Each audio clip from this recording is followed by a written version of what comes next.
Happy New Year. Thank you for joining us today. I'm just letting folks in. People are still streaming in.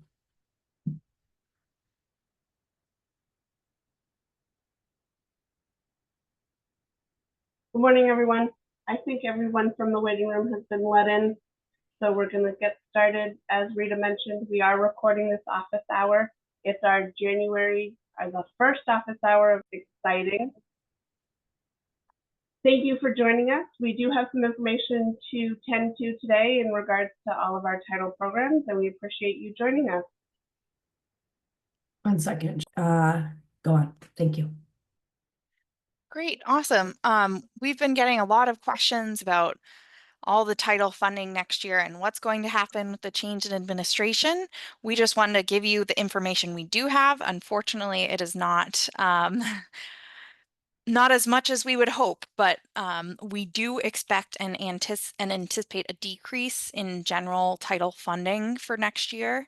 There's no details on this, to changes in amounts, to any funding shifts within the programs, or general changes in operations, and there won't be until the Department of Education nominee is confirmed. Currently, Linda McMahon is the current cabinet member nomination. The continuing resolution that was agreed upon in December is set to expire in mid-March, so we really don't expect any answers or information on funding or preliminary allocations until at least that point. That's what we have for you, and we'll keep you posted if we learn anything else. Yeah, for those folks who were within this position last year, probably a similar timeline to what we had, where we find out towards the end of March what title funding will look like, and then we work as quickly as we can to turn around those preliminary numbers. All right, for those of you who are in our winter monitoring group, it officially opens on February 1st, but what we want you to know is that you can actually go in right now and start uploading any of your winter monitoring items. Maine DOE isn't going to begin our review, though, until the deadline, which is February 21st. So just know you can get in there, you can see your items, you can start uploading them, but we're not doing that review work until we get to that time. As always, we have trainings and resources, we have guidance, we have documents, all on our monitoring homepage. And for those of you who, again, had the fall window, we're working to close those out right now. So make sure you've submitted any sort of corrective actions you might have so we can get those wrapped up as soon as possible. You've heard us say this one a few times, so I'll keep this one brief, but the consolidated performance report for FY24 was due on November 1st. All of your invoicing for your SAU has to have been completed through 9/30 of 24 in order to do that. Your performance report pages are on things like your goals that you outlined in the application, all of your FY24 expenditures through 9/30, and then some pieces of data related to EdFacts, your programmatic work, and your Title I waiver request should you be carrying over more than 15% of Title I. Also, just as a reminder, you've got to close out FY22. Those funds have now been liquidated. You no longer have any access to FY22. So closeout should be something you can complete pretty quickly. You're just reporting out on any carryover expenditures and then submitting that revision. And as always, like with our application, any feedback on your performance report appears in the consultant checklist. Great. It's that time of year to remind folks who may be operating Title I targeted assistance programs, but looking to move towards a school-wide program. We typically give about a 6-month head start, maybe 5.5 months here, to sort of remind districts that it does take a bit of planning. You want to get your stakeholders involved.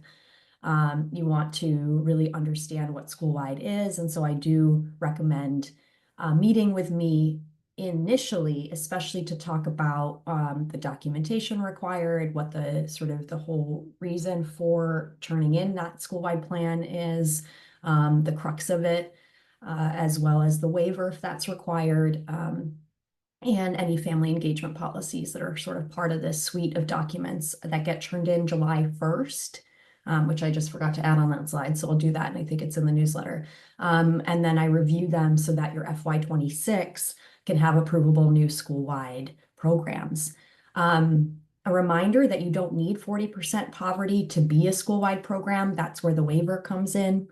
So I just want to help demystify any myths or questions and concerns. So please, if you are a district that has some principals interested in moving from targeted to school-wide or want to talk more about what that means, please reach out. This is some of the work that I really, really enjoy doing with districts. So I'd be happy to help support in any way.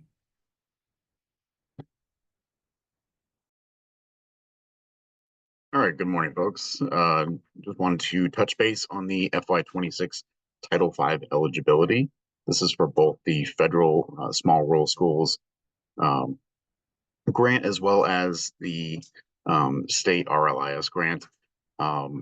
So essentially, USD collects data every December. They review that data. They ask for districts to review that data.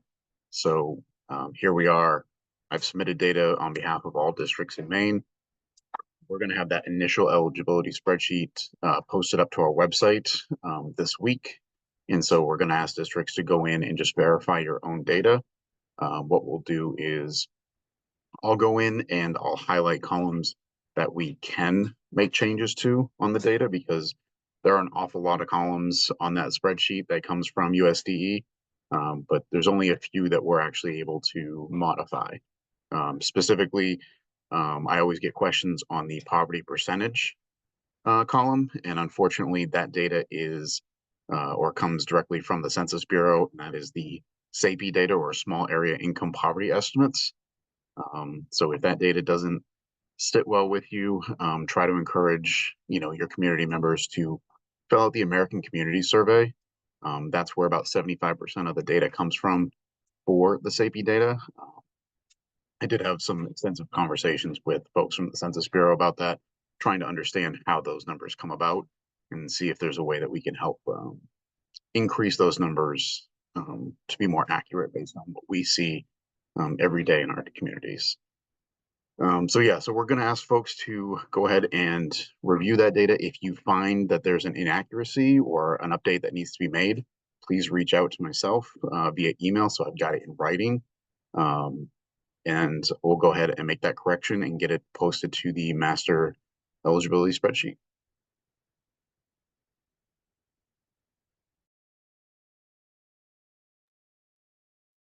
We wanted to share some information about a training that will be happening in March. As you folks know, some of our SAUs have non-publics within their boundaries, which means they engage in equitable services for the non-public students. So essentially what we have done as a team is we are generating some information about title funds, what kinds of equitable services are allowed, what are some best consultation methods, and where are the financial requirements. That training will be hosted on Tuesday, March 4th, 2025 at 10 a.m. That will be a Zoom training. So again, the Zoom link is available here in our slide, and I'm sure one of the teammates will also pop that right in our chat box so that you have it. We are really encouraging every non-public as well as SAU to attend together so we can engage in conversation. As you folks may recall from the FY25 application, our non-publics are going to be required to attend or view the training, and they're going to certify that they've participated in that training in one way or another on their equitable service form. We're asking you as SAUs to be the conduit in between our team and the non-publics and really get that information out, but also articulate the importance of participating and engaging in conversation together and new learnings together. So again, we look forward to seeing you on March 4th at 10 a.m. If you are an SAU that supports the non-public school through equitable services, and the Zoom link is available for you to register and attend the training.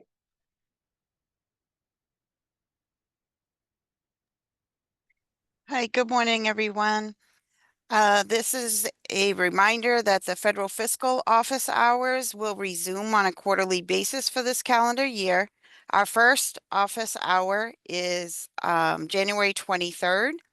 We are prepared to present on learnings from the Brewman training that took place in October with an emphasis on the required written policies and procedures.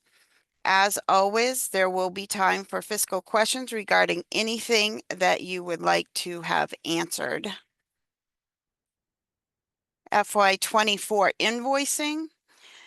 If you're a business manager and you're wondering why your FY24 invoice hasn't been paid that you submitted over 30 days ago, check your application for FY24 funds and make sure the performance report has been completed and submitted for approval.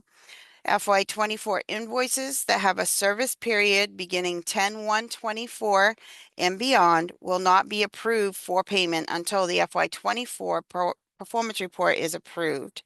Check the history log for the invoice that you have submitted. If I have reviewed it and approved it for payment, it will say in the history log, okay to pay with approved PR. So it's still waiting for your PR to be approved. I do run a report every day. So as soon as your SAU hits that report of having an approved performance report for FY24 funds, the invoice is approved for payment, and it goes down to DAFs for payment. Here's some invoicing reminders. Please make sure to upload the appropriate backup with the request for reimbursement. Expenses such as travel, professional development, and supplies need additional backup to include, but not limited to, agendas, class schedules for tuition reimbursement, invoices, receipts. And as always, the Maine DOE reserves the right to request additional backup at any time. Invoicing pitfalls are reasons invoices are rejected, causing payment delays. ESEA invoices, if submitted with all of the necessary backup and contain allowable expenses, typically will receive reimbursement within 30 days. At times, payment is delayed due to these invoicing pitfalls. Funds were obligated for the expense before the application was granted substantial approval. Expenses fall outside of the period of performance. Reimbursement is requested for travel or conference registrations before the conference has taken place, or tuition reimbursement is requested before the class has ended. This is a reminder that when reimbursement is requested for salaries, the associated benefits must be requested as well. I should not see invoices with a request for just salaries. Other reasons for delayed payments due to invoices being rejected is due to unallowable uses of funds, such as the purchase of gift cards, or maybe you're requesting reimbursement for salary accruals from current year funds. For example, salaries accrued in June of 2025 will not be eligible for reimbursement using FY26 funds. This slide is just a reminder of all of the open grants under the ESEA team's purview. Take a note, make sure that you're setting aside time a day each month to review the status of your funds, so that when the time comes to close out, you're not having to invoice for a full year.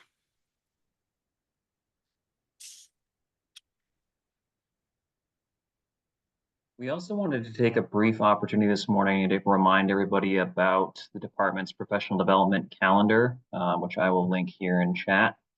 We have a lot of great things going on from all across the Department of Education. I think for the month of January here, we still have over 40 different individual professional development sessions that folks could sign up for, participate in, which equates to multiple opportunities each day. So If you or your staff are looking for some professional learning here this month or over the next couple of weeks, we encourage you to take a look at what's available and see if there's anything that might be a benefit to yourself or your staff.